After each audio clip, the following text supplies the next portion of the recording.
Everybody, welcome to Mystic's MMOs. I'm your host, Mystic Raven. All right, so I'm going to be doing some harvesting. I've got some things to do today. I have to attend to. We'll be doing a later stream with dungeon running and content as well. But I wanted to pose the question: is MMOs losing innovation? We have a lot of new MMOs coming out towards the end of 2019, early 2020.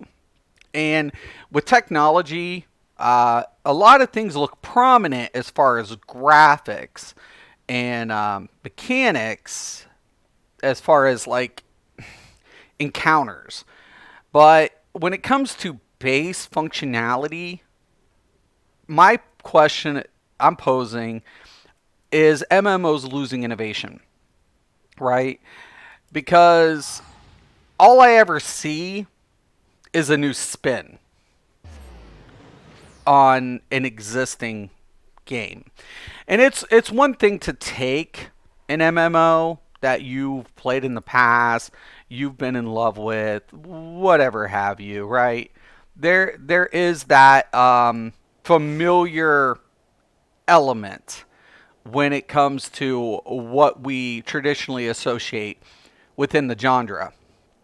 And that's neither here nor there when it comes to you know how well you enjoy the content.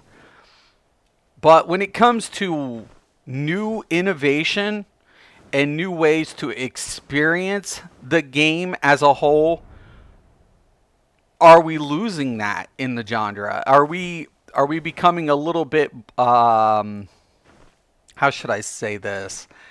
Are we becoming numb to what's in MMOs because of the consistency? Because of let me tell you, for example, you take a look at Guild Wars 2 and you take a look at Elder Scrolls Online. Now, they both have different lore, but from a combat perspective, they both have the ability to swap, to bar swap, right? They both have that ability. And when we take a look at other games that have turn-based elements, we see a common UI setup. Like, this is a standard HUD, heads-up display, for most MMOs. What I'm playing in Final Fantasy XIV, we see this in EverQuest. We saw this in EverQuest 2. We've seen this in World of Warcraft. We've seen this in Final Fantasy XIV, so on and so forth. There's just a lot of commonality within the genre, and it's because of that commonality that we don't get to experience what MMOs truly are bringing as far as diversity. And it makes me wonder, it makes me pose the question, if is the market so saturated and so common that we're losing, the deep perspective of what's being brought. What's the difference? That's what we're asking ourselves these days when it comes to the market. What's different? What's totally different about this MMO versus the other MMO? Is it just lore? Am I buying the game because of the story?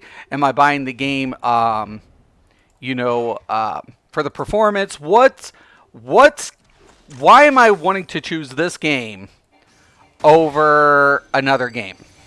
That becomes the question. It becomes the general question in the market these days. What's the twist? What's the selling point? And the more I play MMOs, and throughout all of my years, I've kind of realized this trend that it's like there's certain companies that will push those bounds, and then there's other companies that want to play safe, right? And the developers, only know what they've been taught. It's almost like they're scared to try something a little different, to give it that edge that players become, fixated on. And that's what worries me about the industry these days. Is there too much commonality associated within the genre? Is that why we're having this debate later on between live services? Because when we take a look at the single player elements of a game, like traditional RPGs, those are becoming so far few in between these days. We even have online games that's abandoned campaign. And that's not really good, because when you have gamers, they're buying a game because it offers something different. You take a look at shooters. Line up the shooters, right? They all have a principle of what? Gunplay, but it's the experience within the game, or the campaign, or the PvP, that separates itself from its competitors. And I would have to reference Fortnite's nice little... I'm not a Fortnite player, but it's because of games like Fortnite that do push the innovation, right? To do something so different that it almost, rattles the industry. And you have to think about that, because what separates Fortnite from its competitors? Its unique twist, its building aspect. That's why players like it. It puts a new twist on a familiar game. It pushes those bounds. And when I'm taking a look at that,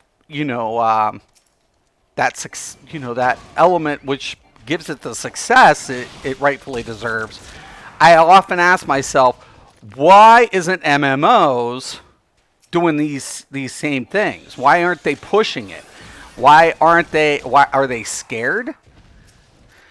So, and this was the one thing, like when I had my meeting and somebody had asked me, well, what makes yours different? I'm like, everything. As far as mechanics, as far as allure, as far as the experience, like the game I was hoping to create, everything was different. Everything. And it wasn't different within the coding, it was how the implementation went. And that's the same thing. Like, that's what amazed me about Epic and Fortnite and games like Rocket League. And Rocket League, I actually like watching. I don't play it, but every once in a while I will go watch a game of Rocket League because it's captivating. It's completely captivating to even, be a spectator for these gamers. The way they're playing their game. And the gaming industry is changing so much with live services that I think the more money they're pouring into it, they're losing the fundamental aspects of gamers' perspective. And I think this is what's the problem when we take a look at, MOBA versus standard gaming. Is people want to experience a game. They don't want to play a game. There's a difference between playing and experiencing a game. And as a gamer myself, I usually will go with a game not for its play. Morning, what's up? They're relying on flashiness and graphics. Absolutely, Oren. Absolutely. That's what they're relying on. I agree. They're relying so much. Like, look at this. Like, City of Heroes made a huge comeback. And I'm glad you're here. That's a prime example. City of Heroes is pushing, almost 100, if not over 100,000 registered players now. But why? Its gameplay is dated. The graphics are dated. But it's the experience and the diversity within the game that people are enjoying. And that's my thing. Like, I was looking at Air this morning. Infinite Realms and stuff. And I was like, I don't like it. It doesn't even look appealing to me. Why doesn't this game look appealing to me? Is it because it has a steampunk aspect? And then I'm looking at it and I'm like, it's nothing. It's offering nothing new. Like, they're like, it's vertical, it's airships. And I'm like, yeah, but is that it? Like, that's all. That's it. And it's because of these elements that I'm really worried about the genre. I'm worried for developers. I am completely worried that they've completely lost touch with what it is to be in gaming. 103 and still growing. I believe that. I totally believe that. And it comes back to this. No matter how flashy your game is, no matter how much money, and this is what I feel bad for the investors. Like, one of the things I like about Final Fantasy XIV, the leadership, the direction, the directors. Executive directors play a very important role in developing products. They do. Why? Because they're envisioning what's going to be implemented as far as the entire package, what the players can experience. And that's what it's about. It's not, it literally at the end of the day, if the players aren't having, the experience, they're not going to stay. And especially now with live services, it's like companies are wanting to get into live service, but they're not looking at the long term. Like, EA is still pushing out games, like live service games, like they traditionally would with single player products. That's not smart. Like, when you're taking a look at a live service game, it should expand the service for the base game. The base game should be base, and the service should be more in line with an MMO product, where you're not repurchasing the base game, you're purchasing an expansion or a service or an additive for your gaming experience. And that's the flaw. That's the flaw with the model. It's not the premise, the model, it's the execution that's been flawed. And I keep looking at this and the trends, and I'm like, so much money is being lost. And now what are companies doing? When they're failing epically, right? They're completely cutting their staff off, right? And they're blaming their staff for what? Their failure to understand what's going on in the market. And I'm like, wow, holy shit kebabs. And it'll be interesting to see this in the next 4 or 5 years, because I kind of see a lot of downside associated within the industry. Like, could we be looking at like classic WoW? World of Warcraft is completely banking on nostalgia, right? Blizzard is banking that classic World of Warcraft is going to save them 2019. Now, months ago, I've said that their stock value is probably going to get cut by half, and that was like in November, by the time of next year. And it slowly keeps declining. And why? Because investors see the trend, the associated trend. And especially with titles coming up and all of these other factors. If you're an investor, you want growth, right? It doesn't have to be fast growth, but it has to be steady growth, right? It has to have steady value that's associated. And Activision Blizzard dropped the ball in 2019. They're really not offering anything innovative, nor are they, trying to show growth. And in fact, they're cutting jobs. They're restructuring. And instead of innovating, they're going backwards. That's not good. That's not good. It doesn't always have to be mechanically, but it has to be through the experience. It has to be the experience that gamers are compelled with. And we're trying to reintegrate this, and I'm like, and I really do, I feel bad. I actually don't, but I feel bad for the individuals that I had the meeting with, because they're completely clueless. They didn't understand the technical aspects and the innovation behind the hardware, because that's going forward. We see that Google is pushing the bounds. Microsoft is, meeting that. We see all of these other associations, the growth from a technical standpoint, but when it comes to application to software, we're becoming stuck. There's no growth in the industry. So technical application looks good. Execution of software, terrible. And it's like, wow, okay. What's going on here? Because, AMD, Intel, and all these guys, they're on it. Google, we got Google Fiber. We got, Stadia around the corner.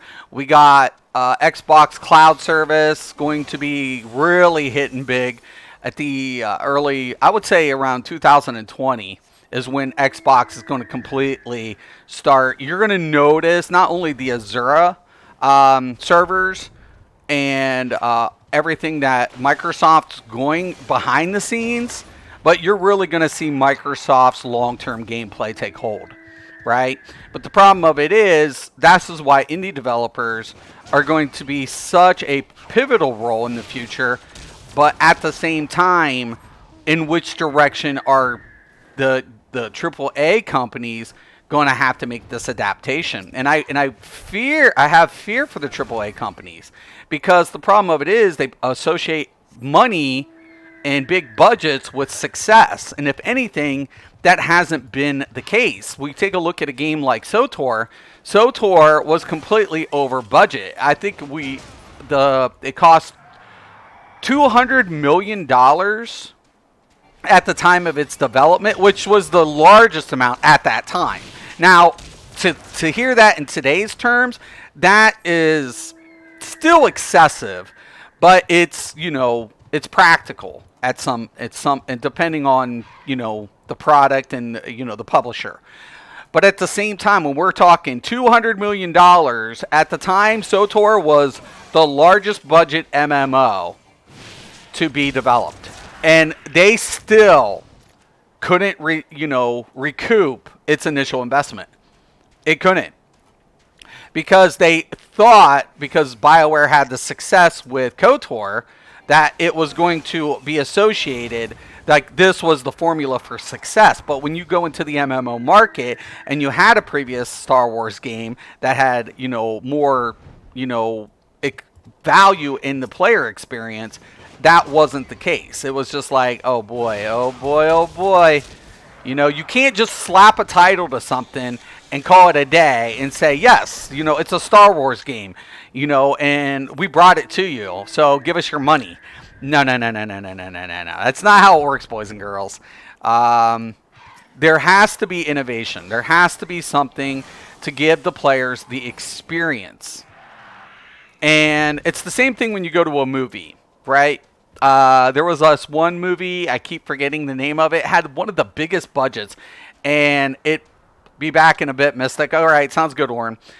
It had the biggest goddamn budget, and it epically fucking failed. It was about like cities on wheels, and I was like, how much was this budget? And like, it completely got fucked. Like the premise sounded good. It sounded good, but it failed in execution. And that's the same thing with the gaming industry. Gaming industry has big budgets, but they're in for long hauls. It's not like a movie where it's like, we've got a couple of weeks to make our initial investment. We're going to look at a 2-year production, year and a half, 2-year production, and we're going to have a couple of weeks to really make a big chunk of our money, our investment back. That's Hollywood. That's not gaming. Gaming, we're taking years, and we have months to make our money back, or possibly years, depending on the product. And this is why online games are becoming, game services are becoming more common because of the associated cost for development. Because they want more long-term, return on that investment, right? Like Candy Crush. Candy Crush has been going on for how many years, right? And that game the budget was very small, but it executed flawlessly. And it comes back down to this. It's not about the money. It's the vision behind it. It's the people who understand what the industry is, what it has, and what it needs. And I see a lot of failures coming in 2019 and 2020. And one of the biggest problems is game companies who aren't adapting to the market. And I said this in my meeting as well. And they're like, well, why wouldn't you be exclusive? Because, there are games that are associated with PC versus console. And I'm like, well, the problem of it is you have a overflooded market. And the more diversity and the more accessibility you have within your product line, the more you're going to capitalize from the initial investment to the return. And that's the thing. A lot of companies upcoming, you have Crowfall, you have Ashes of Creation, you have Air, and you have Aeon 2, all PC games. All of them. Right? In a flooded market. And I hate to say this, if you didn't, anticipate the next gen consoles being what they are, which are basically portable computers. Okay? They're portable computers, more or less. They're compressed computers. And if you literally, and it's the same coding, and this is what floors me, because the gaming industry mainly comprises of C++ coding, right? It's not like the code changes, but the accessibility to the HUD and the configuration of parameters is, what makes the difference between what platform it's going to be released on. And I see this trend, and I see why companies spend big budgets and they fail. And it's like, you guys are asking to throw away money. If you want to throw away money, just put it, make out a check and mail it to me, and I'll be happy to take your money. If you want to throw it away, that's fine. If you want to throw away money, you pass it my way. Come on, bring it to me. And that's what I told somebody. I did tell this guy, I'm like, listen, I've been doing this for over 20 years. I understand this market majority than the people who work directly for these companies. Because I did, work for these companies. I did that. I'm more than aware than most of the developers in the industry. And I'm like, I was their little pet, their marketing tool, their, development tool, their, their testing tool. And now I'm like, so I'm trying to give you my experience since from the get, and how everything's concurrent, how everything relates to longevity, and what works in the industry versus what doesn't work, and the association that, comes with that experience. Because at the end of the day, and I will say this, at the end of the day, no matter how much money you throw at something, if the game isn't giving the players the experience, right? If we don't see the experience associated within the product, we're not going to be compelled to buy it, let alone stay with it. And that's what I want to, I'm saying the industry needs to understand, like, direction and leadership is key. Yoshi P for Final Fantasy XIV has done an excellent job. The people behind the scenes who are trying to get the most out of the game that they, conceptualize are in it for long term, right? You can't throw a gimmick. You can't do what's been done and throw a gimmick and money at it and expect it to succeed. That's not the way the gaming industry nor gamers work. Gamers want something completely, they want to be caught off guard. A gamer wants to play a game and completely be like, I love this story. I love this combat. I love this PvP. I love. Not like, it was okay. It was okay. It was all right. No. That's not a gamer's mentality. That's just not. It's not like going to a movie and saying, "Oh, is it worth paying $14 to go see it?" No. A gamer, is it worth buying? Is it worth playing? Because we're not playing games for 2 hours. No. We're not spending $15. We're spending between $40 to $60 for a base game. We're spending hundreds, if not thousands of dollars in long-term investment in our products in hundreds of hours.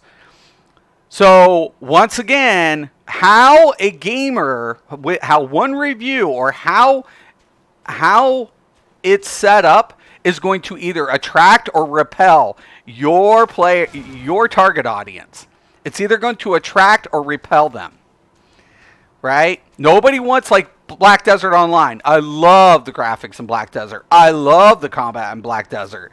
I bought Black Desert. I have Black Desert. I don't play Black Desert. It is too grindy for me. Its accessibility is becoming more prominent, but there's nothing to do because the PvP is so gapped. And I'm like, it could have been a great game. By most people, it is a good game. But it has its flaws. It has its problems. Now you take other games that are trying to emulate what, they view as successful.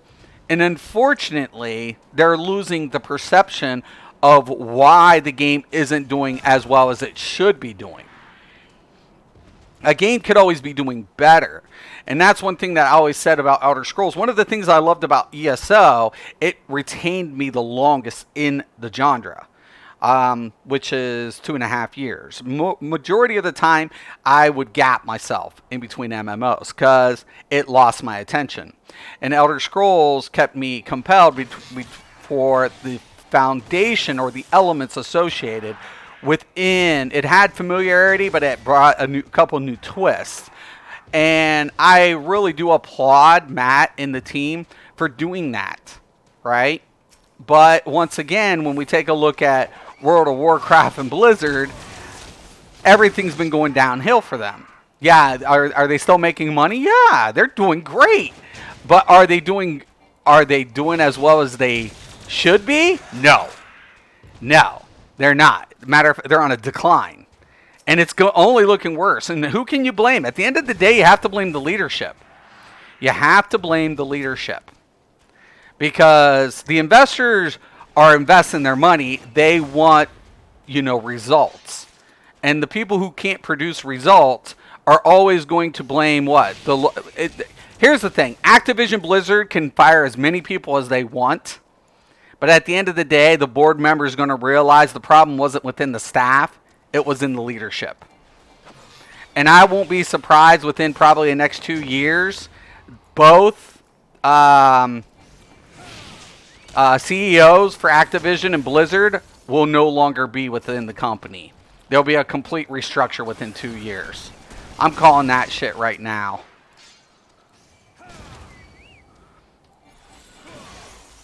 I'm going to call that shit out right now. Because it looks like shit. It looks like complete poop. I'm like, oh my God, it looks like shit. It looks god awful. And I couldn't support a Blizzard game if no one could pay me to play a Blizzard game these days, or Activision. They could probably come out with the best product. They burnt so many bridges. I hope they fall flat on their face. You're taking advantage of too many things. You have piss poor leadership.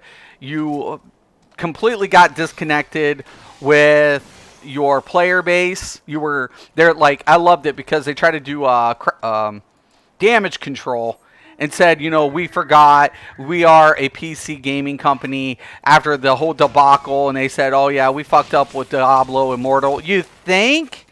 God dang, man. Don't alienate your fucking your consumers. You know. I mean, that's what they did when they, at BlizzCon last year, and now we have BlizzCon coming up this year. And is it going to be enough to, reassure the consumers, let alone the board, that everything's looking prominent? I doubt that. I highly doubt that. I think they're literally fishing and trying to, reassure everybody, hey, we're still Blizzard. Remember us? We brought you the #1 MMO of all times. And it's like, yeah, shit changes, man. And unless you change, and unless you adapt, unless you bring something innovating, you're not going to make it. It's, a dog-eat-dog world out there. And I hate to say it, but customers are very fickle. A very fickle thing.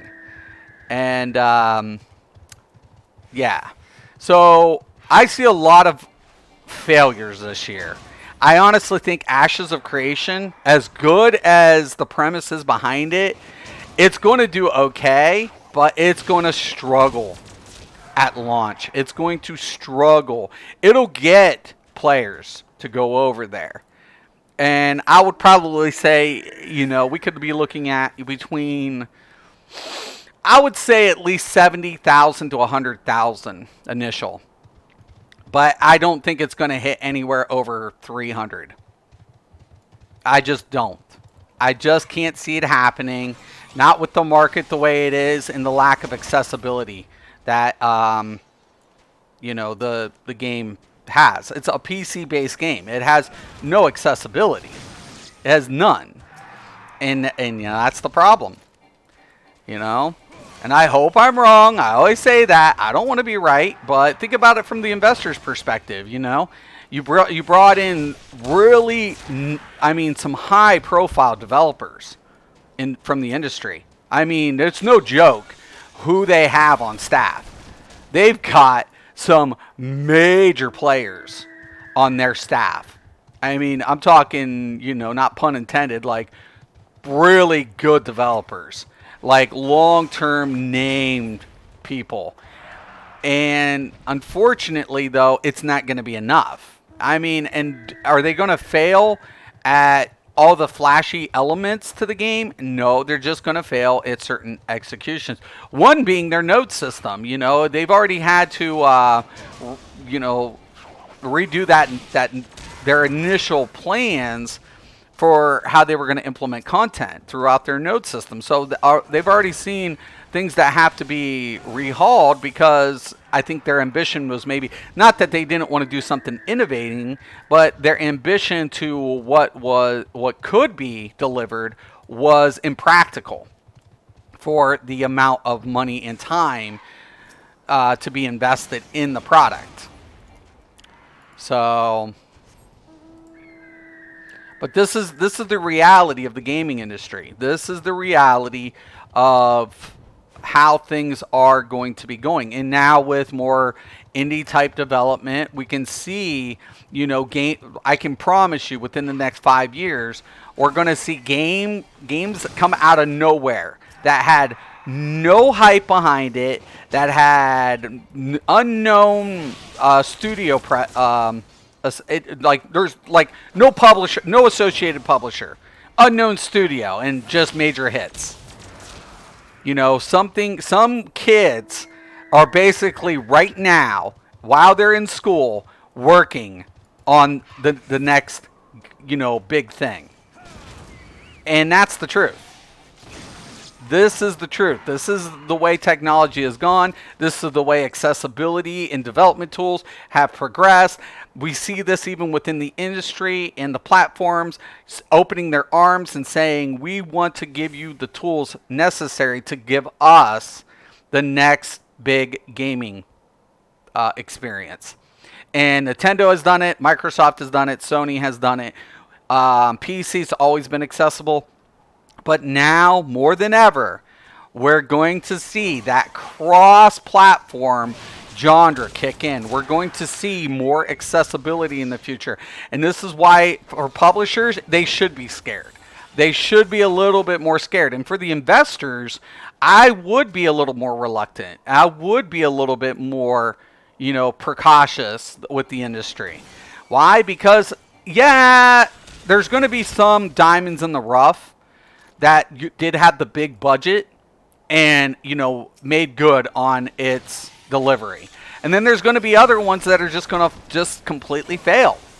It's going to fail because they didn't see what needed to happen for success. They just put all their eggs in one basket and wasn't being practical. And you can't do that. Like those days of PC elite gaming personification is over. It's gone. There's no more, you play on a console? Okay, whatever. Okay, blah-blah. No, those days are gone. Those days are gone. And the PS, I'll be honest, I think the PS4 and the Xbox One really did start revolutionizing. I mean, it started off with PS2 and, EverQuest and the potential. EverQuest on the console was a big flop, but it did start something. It did show, hey, we can do this. We can, like Phantasy Star. Phantasy Star succeeded. Remember Phantasy Star? I mean, this was innovation. This was pushing those bounds. This is where gaming gets its roots. And companies that initially, opened up those doors was like, we're going to do something completely different. Now, did it really bear the fruit of, no, it didn't really reap the rewards altogether that it should have for the development, but its failure was everybody else's success. So where it failed is where other companies and other developers and all of the rest succeeded. And now because of all of this, to this day, I still think Richard Garrett. To this day, I don't know what our online gaming experience would have been if it wasn't for, people like Richard Garrett. And Matt Fear, obviously. One of the things about Matt and Mark Jacobs. Mark Jacobs got Camelot Unchained coming out this year. And as much as I want Mark Jacobs to succeed because I completely admire this man, I just don't see it happening. I just am going to be practical. I'm going to be a little even blunt about it, and I know people are going to hate me for it, but it's not realistic. I mean, I think he did a better job within his budget and his time restraints. Obviously, by now, he would have liked to have the game, out there, but to once again pigeonhole your accessibility in today's market is completely unrealistic. Now, can they make the adaptation, to get it to console? Yeah, but unfortunately, within the first few months of his release, he's going to hit that wall, and that's just the reality of the situation. And I don't know. I would have loved, will I go check out Camelot Unchained? Depends, honestly. But, yeah. So we have a lot of games coming out. And once again, it's you better be bringing it. You better be bringing it if you're a developer now. You better be bringing every experience that you can anticipate. You got to ask yourself, and this is why developers that don't game, in my opinion, are a waste of space. They're a waste of space.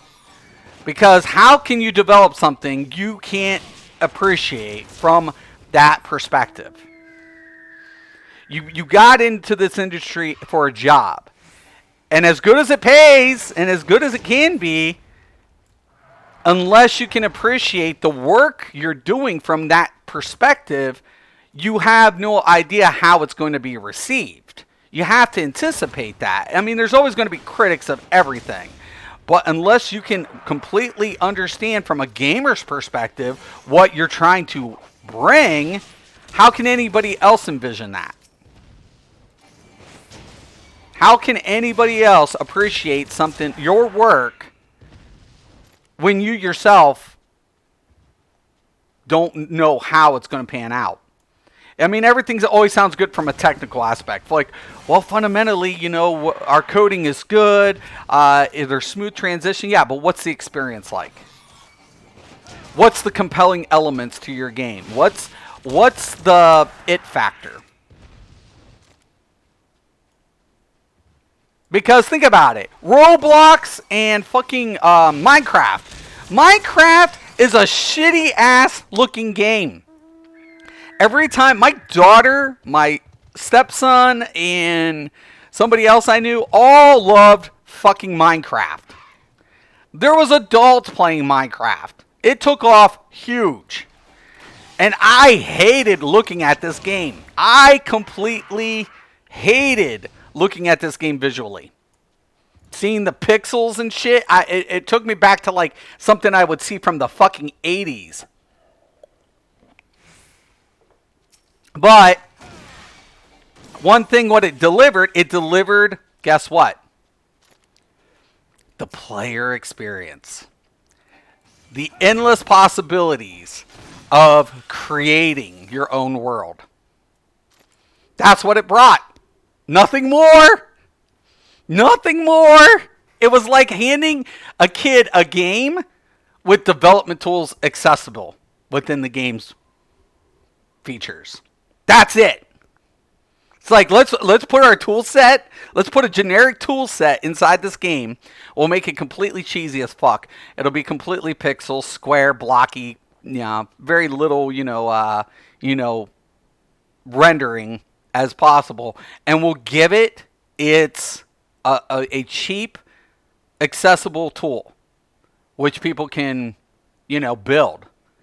And completely tear apart their world, build their world, add NPCs, completely make it their own experience. Player-driven content. Wow. And look at it. It blew up. It completely went, it was global. Right? Something so simple went completely off the charts. And this is what it's about. If you're going to be in this industry, you better be thinking, outside the box. And if not you better have the director, and that's another important element, the director who knows the direction, in quotes, pun intended, the direction of what the game's going to be doing, how the game's going to be developed. Because innovation, like I said, from a tactical standpoint, looks good, but from software, I'm scared for the AAA industry. I'm scared for the genres. I'm scared for the RPGs. I'm scared for the shooters. And now look, we're seeing remakes do better than new IPs. Everybody's going backwards, not forward. Classic WoW, check. Resident Evil, first one, check. Final Fantasy XIV, check. All the games that sold hundreds of millions of copies, made hundreds of millions of dollars, are making their way back, 10, 20 years later? It's like Hollywood. Hollywood keeps remaking the same fucking garbage. I swear, if I hear another Spider-Man, title that is just reintroducing Spider-Man, I'm going to fucking cringe in my life. It's like nobody has anything new to bring in the world today. Nobody.